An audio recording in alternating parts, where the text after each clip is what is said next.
Ya.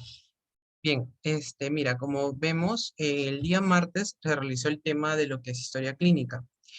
La clase la grabé, ya Marjorie tiene que estar compartiendo en este caso el enlace, si es que te lo puedes remitir a ti o a través de mi persona, yo te lo remito, no hay problema. Mira, el curso va a constar, sí, son de 2 veces a la semana, como justamente te comentaba, aparte se realizó ya el tema de historia clínica. El día de hoy vamos a ver lo que es examen físico. Pero para dinamizar, ¿no? El tema y todo ello, sí, de vez en cuando durante la clase, quizá te pregunte algunas cosas, qué sé yo, que debes recordar, o tienes noción de ello como saberes previos y que eso te va a ayudar bastante a ti, ¿no? Bueno, me presento. Mi nombre es Eric Fran González Bocanegra, soy estudiante del 5.º año de Medicina Humana en la Universidad Señor Recipán. Eh, Call Center también en la línea central 113 del Ministerio de Salud, coordinador de tribus académicas en Asociación USS, docente de la Academia Médicos en Proceso y docente académico en IEP Magister High School. Bien, lo primordial que debes recordar siempre es los puntos claves acerca del tema. Por ejemplo, el día de hoy vamos a tratar acerca del examen físico. Por ejemplo, el examen físico, ¿no? ¿Tienes alguna noción o alguna idea qué es el examen físico para ti o qué representa o qué entiendes por la palabra, ¿no? Examen físico. Sí, es como hacer creo que una revisión general al paciente. Ya, exacto. Bien, exactamente. Entonces, el examen físico es el acto generalmente de que realiza el médico hacia el paciente, ¿no? Ya sea utilizando sus sentidos, ¿no? Lo que es vista, audición, olfato, oído. Entonces, a través de ello y utilizando los instrumentos precisos, ¿no? Por ejemplo, acá observamos en la imagen que el médico está usando un estetoscopio. eh, También en el caso de un tensiómetro, ¿no? Para tomar la presión arterial. Entonces, a través de ello se va a realizar el examen físico, ¿no? Utilizando los sentidos y utilizando instrumentos, que eso te va a permitir a ti mantener una noción y sobre todo determinar si hay alguna normalidad en el paciente o algunas alteraciones. Entonces, bien dicho eso, vamos a iniciar con una frase. Sí, mira, ve, la frase del día de hoy es, noto que el paciente diga primero lo que ve, cultive su capacidad de observación. Mira, a través de esta frase que podemos interpretar, ¿no? Dice, noto que el paciente diga primero lo que ve. Recalcar primero que cuando un paciente acude a consulta, lo primero que tenemos que hacer es inspeccionar, ¿no? Y para eso vamos a usar la vista. Entonces, primero vamos a inspeccionar. ¿Qué vamos a inspeccionar? De repente, cómo llegó a la consulta. Su marcha. ¿Está caminando normal? ¿No está caminando normal? ¿Qué más? Por ejemplo, su estado de nutrición. ¿Cómo es el paciente? ¿Delgado? ¿Obeso? ¿Cómo es? ¿No? Asimismo, por ejemplo, en cuanto a lo que es su estado de hidratación. Si ese paciente se encuentra deshidratado, ¿no? No bebe lo suficientemente líquido para mantenerse estable, normal, entonces ahí es donde vamos a interpretar esta famosa frase, ¿no? Y lo dice Sir William Oscar. Y también nos menciona enseñar a los ojos a ver, ¿no? Como te decía, a través de la inspección vamos a usar la vista, ¿no? Para poder determinar. Los dedos para percibir, por ejemplo, en cuanto a la percusión, que ya vamos a hablar en unos momentos para que detalle ello. Y el oído a escuchar, ¿no? En este caso, la auscultación. Ya. Bien dicha esa frase, vamos a partir desde el concepto, ¿sí? Para que estos conceptos te queden claros a ti y sobre todo tú tengas la noción importante, porque la idea es que tú te lleves a casa siempre lo más importante, los puntos más claves que te van a servir a ti como futura médico profesional, que eso te va a permitir a ti desempeñarte y sobre todo en el área, ¿no? Ahora, ¿qué es el examen físico? El examen físico es todo acto, como ya te decía, que realiza el médico, ¿no? Ya sea utilizando los sentidos y instrumentos con la finalidad de reconocer ya sea normalidad en el caso de ausencia no de alteraciones o presencia de alguna enfermedad, ¿no? En este caso puede ocurrir algunas alteraciones físicas. Pero ojo, este examen físico, como ya decía, ¿no? ¿A través de qué instrumentos pueden desarrollarse? Pues existen instrumentos muy importantes, ¿no? Como por ejemplo un fonendoscopio. una linterna de bolígrafo. La linterna de bolígrafo generalmente es como si fuera un lapicero, ¿sí? Que tiene, bueno, en este caso no es tan grande, pero encima, en la parte superior, tiene una luz, ¿no? Que significa también que permite ya sea hacer una revisión ocular o de repente revisar garganta, ¿no? Entonces, la cinta métrica, por ejemplo, también es usado, por ejemplo, para obtener el perímetro abdominal, el perímetro braquial, distintos perímetros que van a permitir, ¿no? Obtener medidas puntuales.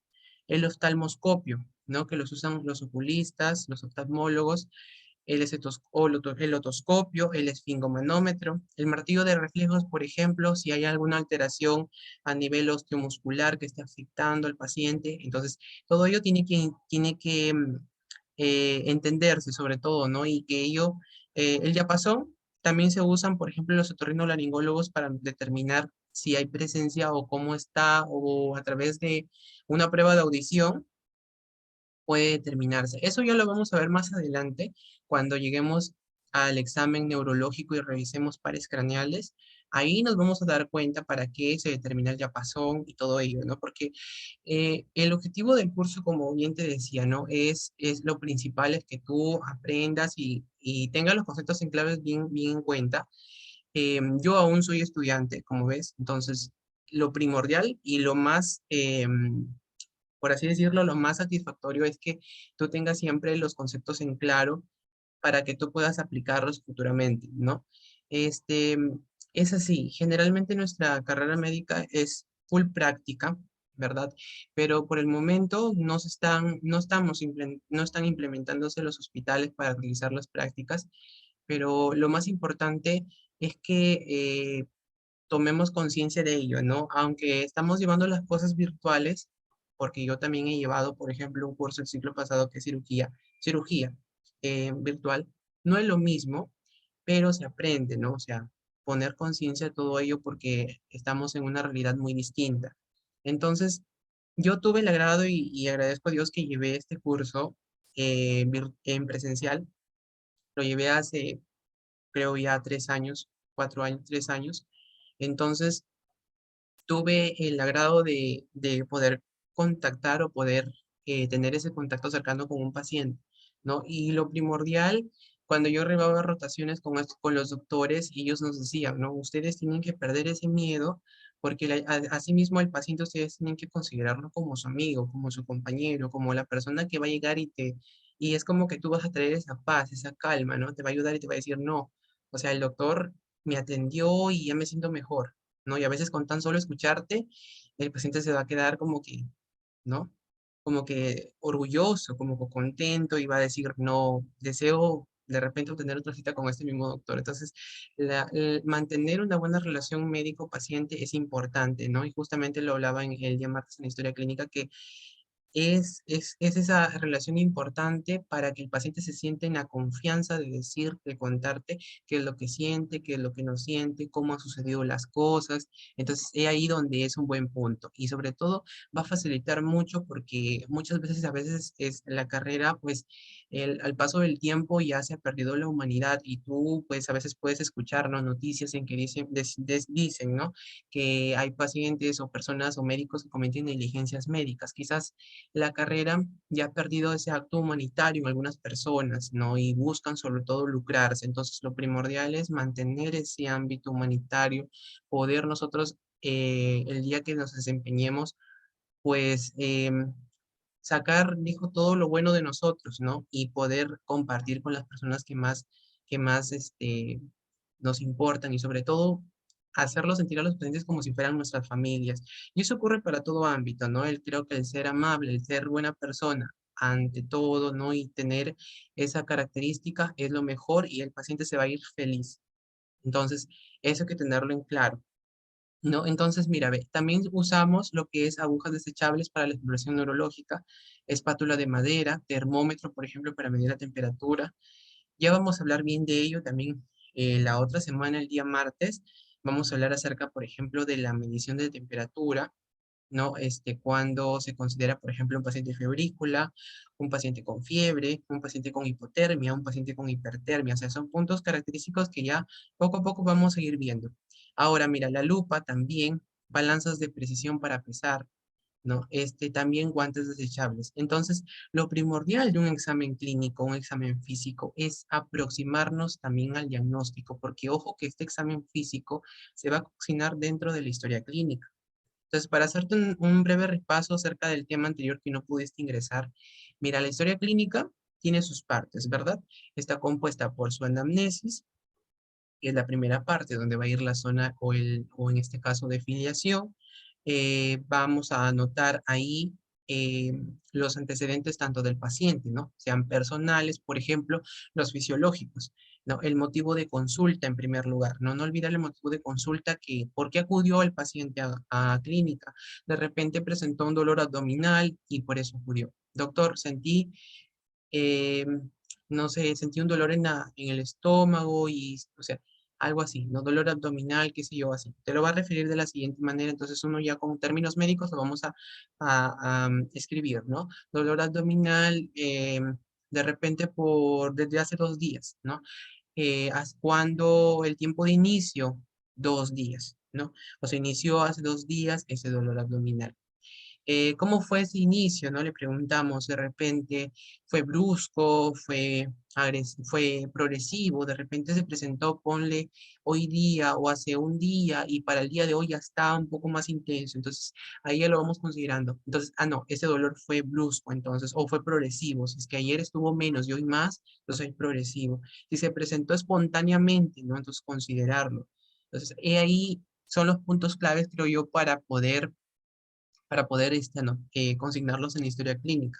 Ahora, si nos referimos de los antecedentes personales, por ejemplo, si es que el paciente presentó, en cuanto a los aspectos fisiológicos, ¿no? Por ejemplo, en cuanto a las damas, ¿no? La primera menarquía. Por ejemplo, si acuden a alguna consulta de repente por presencia o aspecto ginecológico, entonces ahí se consigna, ¿no? La primera menarquía fue tal fecha. Em, por ejemplo, si es una paciente que ya ha tenido hijos, entonces cuántas gestas, cuántos partos, cuántos abortos, si es que tuvo abortos, no tuvo abortos, ¿no? Nacidos vivos. Ahora eso también se considera, ¿verdad? Muchas veces también suelen añadir ahí la fecha quizás de última de menstruación. Entonces, también se considera. Entonces, son puntos importantes donde los que van a ir ahí. Entonces, si nos referimos a un antecedente patológico, por ejemplo, el antecedente quirúrgico previo, ¿no? Presentó, no sé, de repente una intervención quirúrgica o un tratamiento quirúrgico para lo que es cáncer de vesícula, ¿no? Le hicieron una colecistectomía. Entonces le extrajeron la vesícula, ¿no? Entonces también se consigna ahí. Antecedente, ¿no? O le hicieron una colecistectomía a paciente hace muchos años, o hace 2 años, 3 años, o sea, se va a considerar. O sea, todo lo importante va a ir dentro de la historia clínica. Ya, entonces esos son los antecedentes, el motivo de consulta. ¿Qué más podemos consignar? Después de ello, ya viene también funciones biológicas, ¿no? Ahí van a ir la parte de diuresis. Por ejemplo, ¿cuál es su diuresis de la paciente, ¿no? De repente, cómo ha estado miccionando, ¿no? De repente en poca cantidad, de repente en normal, si bebe, cuántos litros de agua bebe al día, porque ojo que también el que te diga que miccione en abundancia, pues no va a depender de ninguna patología. De repente si le dices, está miccionando tanto, entonces usted toma agua durante el día, ¿no? Te va a decir, bueno, suelo tomar, sí, 1 litro, medio litro al día. Entonces eso ya una poliuria fisiológica. Ya vamos a referirnos de esos términos más adelante, pero solamente te estoy diciendo, ¿no? Que en cuanto a ello, es que está miccionando en cantidad, ¿no? Hay que también en esos momentos contextuarlo. Entonces, ¿qué más puede ir dentro de la anamnesis, ¿no? Y obviamente que es el interrogatorio principal, ¿no? Es porque como el paciente se sienta en el consultorio, ¿no? Tú te imaginarás, ¿no? Entonces ahí, y lo que tú vas a consignar vas a decir, bueno, ya, acude, ¿no? Entonces, ahí lo que usted le va a decir, ¿no? Buenos días, buenas tardes, buenas noches. Cuénteme, ¿no? ¿Qué le sucede? ¿Por qué acude a consulta? Entonces ahí no te va a comentar, mire, doctor, doctora, presento esto, esto. Entonces ahí, ¿no? Entonces es el momento donde tú vas a interrogarle. Ojo que suceden casos que a veces, por ejemplo, vienen o acuden, por ejemplo, mamás con hijo, ¿no? Por ejemplo, el niño se enfermó o la niña se enfermó, ¿no? Y acude la señora con su hijo, ¿no? Entonces, su bebé. Entonces, ahí en ese caso es un interrogatorio ya indirecto, ¿no? Porque obviamente quizá el niño no va a decir quizá todas las características o lo puede representar al menos si es pequeñito, ¿no? Entonces la mamá le va a ayudar, le va a decir, no, mire doctor, mi hijo tiene esto, ha tenido fiebre, ha tenido tos, ha estado expectorando de hace días. Entonces ahí esos puntos hay que consignuarlos, ¿no? Entonces ese es un interrogatorio indirecto porque ya la señora, no la mamá, en este caso hasta que responde por su niño, ¿no? Y el interrogatorio directo es cuando la persona, pues no, o sea, el mismo paciente quien te expresa el malestar. Entonces ahí esos puntos sí hay que clarificarlos dentro de la anamnesis. Ahora, y a través de ese interrogatorio, lo que se va a fortalecer es esa relación médico-paciente, no haciendo que el paciente se encuentre en completa plenitud, en completa paz, y eso te va a decir que te va a dar una paz también a ti, ¿no? Increíble, ¿no? Que te sientas a gusto sobre todo y se sienta confiable en que te iba a depositar toda la confianza. Entonces, después de ello ya viene el examen físico y ahí viene el tema que estamos hablando ahora, ¿no? Reconociendo tanto el control de funciones vitales, vemos también a través de la inspección que se va a realizar también tanto por regiones y también por segmentaria, ¿no? En este caso vamos a determinarlo ya sea por ejemplo, sistema cardiovascular, respiratorio, abdominal, renal, genitourinario. Entonces, todos esos sistemas se van a detallar en punto a punto. Ahora, eso es lo primordial que tenemos ahora acerca del equipo. Por eso te daba una pequeña introducción para que más o menos vayas orientándote con el tema y ya posteriormente puedas revisar el video. Sí, pero lo más importante, como te digo, son los puntos claves, ¿no? Y que tú puedas también, ¿no? Comprender acerca de ello. Mira, por ejemplo, al momento de examinar a algún paciente, ¿no? Tenemos que ver la temperatura, ¿no? Si es un ambiente, por ejemplo, donde hace mucho calor o mucho frío, ¿no? La temperatura también es lo ideal, ¿no? Para que el paciente también se sienta cómodo, ¿no? Y no se vea en la condición de incomodarse. Ahora, la iluminación, ¿no? Evitar que no sean lugares oscuros, porque al momento de examinar, pues lo que se necesita es la luz, ¿no? Para poder ver, poder palpar, poder inspeccionar, y entonces se necesita la iluminación. La posición del paciente, ¿no? Si este puede estar sedente, o sea, sentado, en decúbito supino. Por ejemplo, cuando lo decimos decúbito supino, se encuentra boca arriba, como dicen, ¿no? Boca arriba, o sea, el paciente se encuentra boca decúbito supino. Decúbito prono, le llamamos boca abajo, ¿no? Sino que en términos médicos decimos decúbito supino, boca arriba, decúbito supino, decúbito prono, perdón, boca abajo. Entonces ahí vamos viendo. Entonces esos puntos hay que consultarlos. Si digo decúbito lateral, entonces se encuentra el paciente de costado, ¿sí? Entonces, en cuanto a la consideración también, ¿no? Y es ahí donde te digo, la confianza mutua, ¿no? Que debe también tenerse. Eh, si te relacionas en cuanto al decúbito supino, decúbito prono, decúbito lateral, o te puedo mostrar algunas imágenes para que más o menos veas y te puedas orientar, Rosa. En la parte de cúbito supino es hacia arriba, ¿verdad? Ajá, exacto, boca arriba, hacia arriba. Decúbito prono, hacia abajo. Decúbito lateral Y de el de costado. lateral de costado. De costado, ajá, Ya, gracias. sí. Ujú. Cualquier duda o pregunta, tú nomás me lo mencionas y normal lo aclaramos aquí, ¿sí? Lo más importante, como te digo, es que, por ejemplo, muchos pacientes cuando adoptan la posición de decúbito lateral de costado, quiere decir que, por ejemplo, en pacientes, vamos a poner un ejemplo por ejemplo, en patología pleural, ¿no? Tiene un derrame pleural el paciente. Entonces ellos mencionan, ¿no? Y dicen, cuando me coloco de costado, doctor, porque te lo van a decir así, siento que me calma el dolor, ¿no? Entonces tú vas a decir, bueno, a que le calma el dolor. Ya, entonces, y ahí donde, ya, ahora decimos, ¿no? Si está en decúbito lateral y se acuesta para el lado poliderecho, Entonces quiere decir que ahí se encuentra la afección, ¿no? En todo paciente con derrame pleural siempre recuérdalo y sobre todo, esto grábatelo para toda tu carrera universitaria porque en algún momento ya vas a llevar, ¿no? Lo que son los cursos ya de neumología, vas a llevar cursos de clínicas, ¿no? De gastroenterología, cardiología y todas las áreas clínicas que posiblemente ya se llevan más adelante. En toda patología pleural, el paciente, al menos cuando acude, por ejemplo, por un derrame pleural, se acuestan sobre el mismo lado, ¿no? Que hubo el daño, ¿no? Por ejemplo, si es en el lado derecho, entonces el paciente tuvo, o el derrame pleural se encuentra en el lado derecho, ¿no?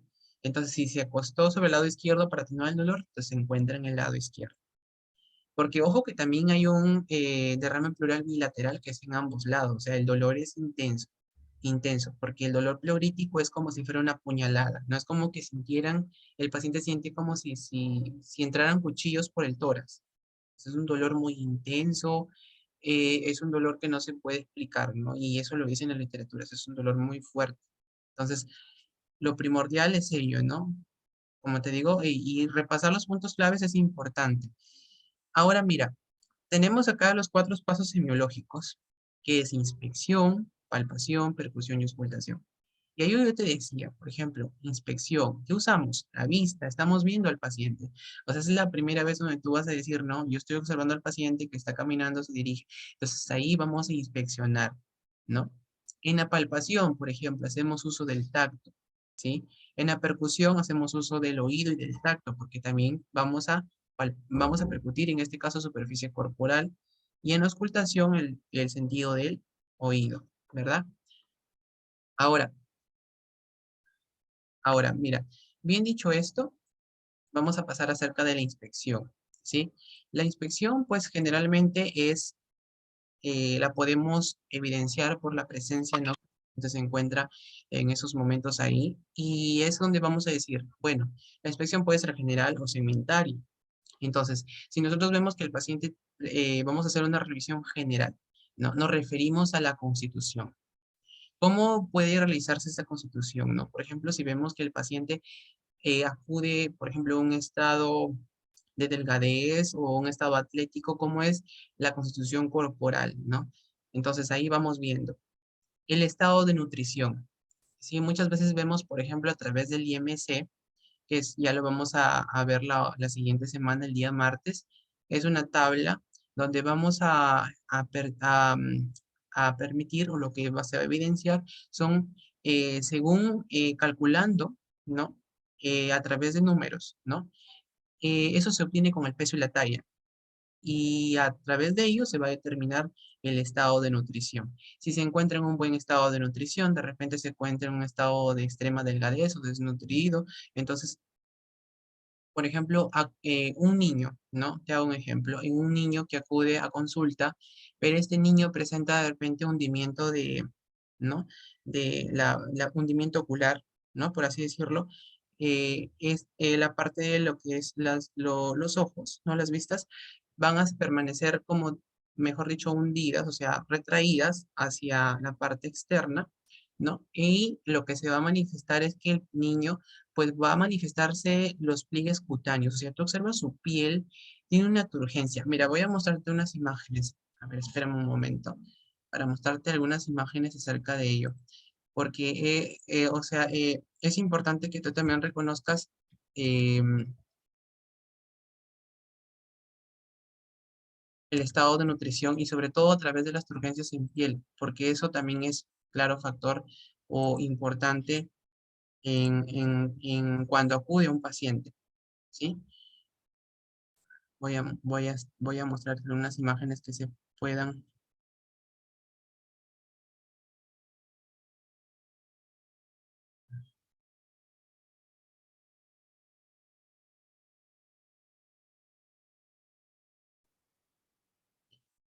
Ahora te muestro. Mira, estás viendo mi pantalla y ahora sí. Mira, por ejemplo, vemos en este lado a un niño. Mira, es lo que te decía, ¿no? Hundimiento ocular, mira, ¿no? ¿No? En este caso también se pueden mostrar los pliegues cutáneos. Prominencia de costillas, ojo también, suelen verse que estos niños como están carentes de nutrientes, no tienen una buena alimentación, entonces ello también va a ser, y es más, tú tocas su piel, ¿no? Y te vas a dar cuenta, mira, acá se ven claramente los pliegues cutáneos, te voy a mostrarlos acá, acá, ¿no? O sea, ves que se remarca la piel y esto es, tú intentas hacer un pellizco, como si se dice, ¿no? Un pellizco cutáneo, vas a notar que la piel, o sea, se queda demasiado flácida y no tiene esa turgencia, esa brillosidad. Hay un resecamiento de piel, ¿no? Entonces, es importante que se reconozcan los tipos y sobre todo la presencia de nutrición. Muchas veces y habitualmente la desnutrición se ve en cuanto a los niños, ¿no? Ya sea por causa de anemia, por causa, por ejemplo, de enfermedades carenciales como kwashiorkor, ¿no? O sea, enfermedades que van a verse con alteración de ello. Entonces, por ello es muy importante hablar del estado de nutrición, ¿ya? Entonces, el color de la piel, el estado de ello, ¿no? Si vemos un paciente que acude con palidez, ¿no? Un color blanquecino, ¿no? ¿Ves ese brillo en la piel que se puede mostrar?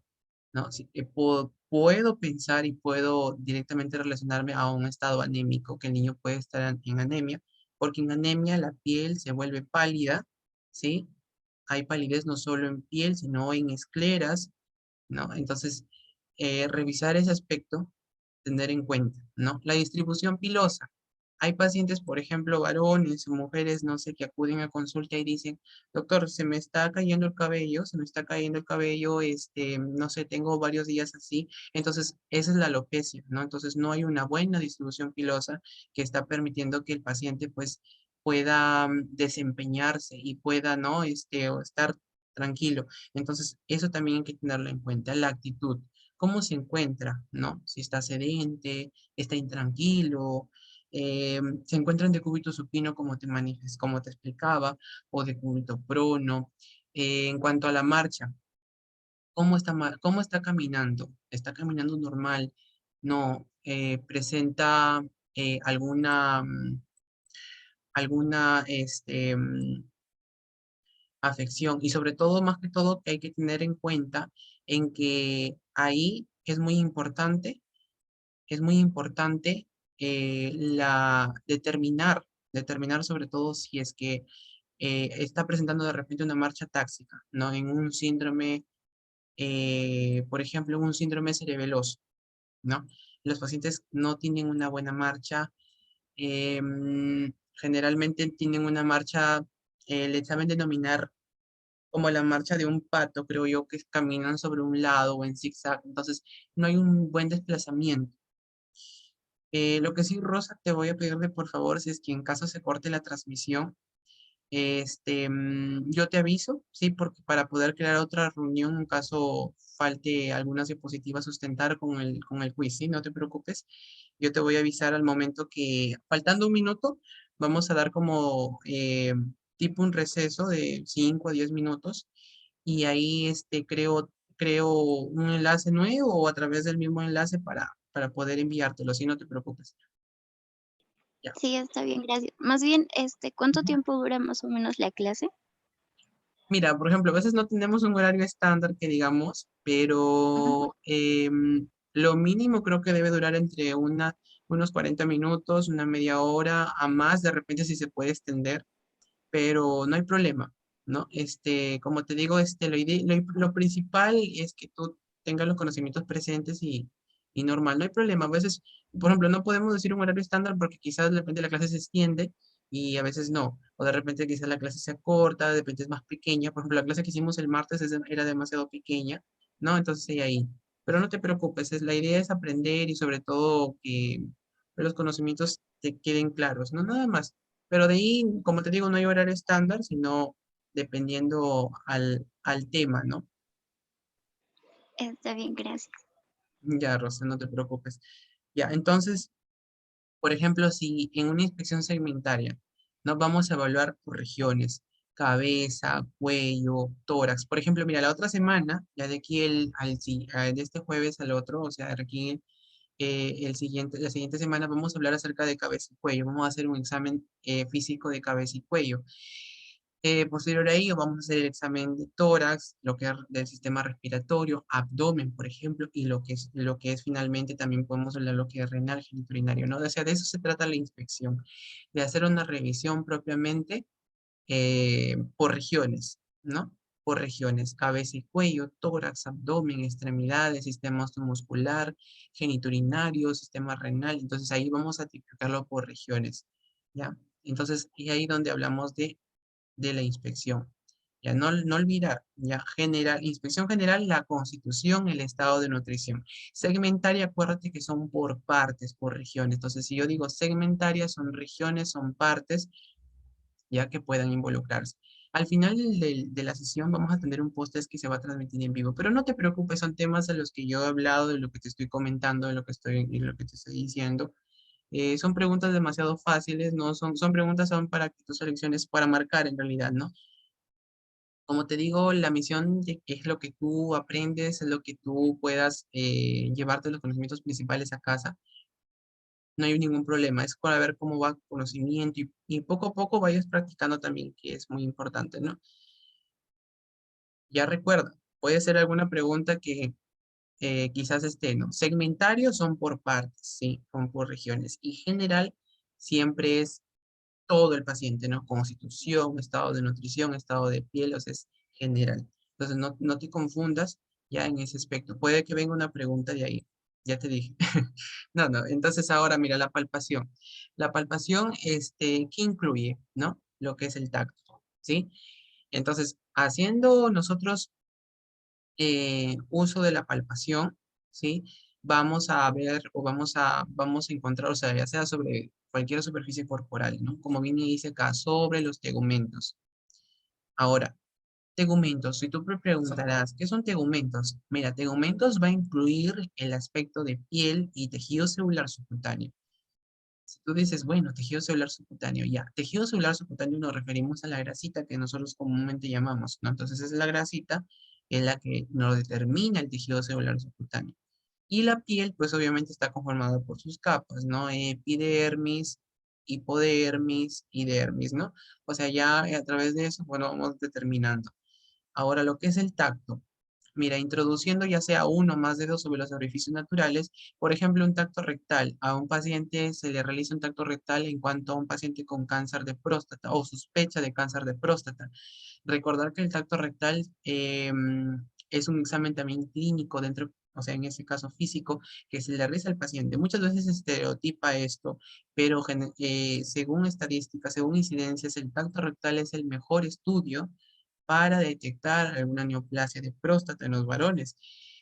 Creo yo que esto ha sido un tema como que no hoy en día, como que hace mucho se ha reflejado como un malentendido, no sé, algunos pacientes no. Entonces también se pueden realizar otros exámenes, se pueden determinar, no sé, de repente el antígeno, el antígeno el antígeno prostático específico. Entonces, o sea, hay otros exámenes utilitarios, ¿no? Entonces, pero se dice que el examen físico, o sea, va a ser el pilar fundamental en todo paciente. Entonces, de ahí donde nosotros decimos, no, todos por el examen físico. Entonces, ahí es donde se va a determinar mejor las apreciaciones a través de clínica, ya que los exámenes son de ayuda diagnóstica. Claro que no son tan indispensables, pero en muchas patologías, nosotros determinando ya con signos y síntomas, vamos a decir, ah, no, presenta esto.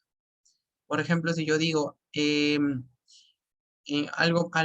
algo muy práctico, ¿no? Por ejemplo, si yo digo, el paciente está presentando un dolor, por ejemplo, em, en la parte lumbar, ¿no? Si te orientas, entonces en la parte lumbar está presentando algún dolor. Pero ante el examen físico, le aplico el puño, el puño renolateral se le llama, ¿no? La puño percusión, ¿no? A la altura donde situamos a los riñones en la parte lumbar. Entonces le hago la puño percusión y siente dolor.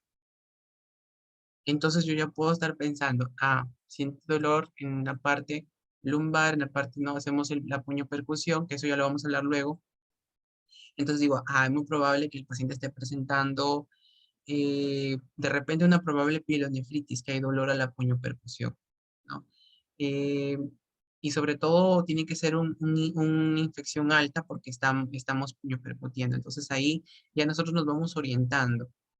Entonces, si viene con un dolor, por ejemplo, en epigastrio, ya vamos a estar mencionando las áreas abdominales, ¿no? En un dolor en epigastrio. Epigastrio está cerca lo que nosotros denominamos la boca del estómago, decimos, ¿no? Donde es el píloro, ¿no?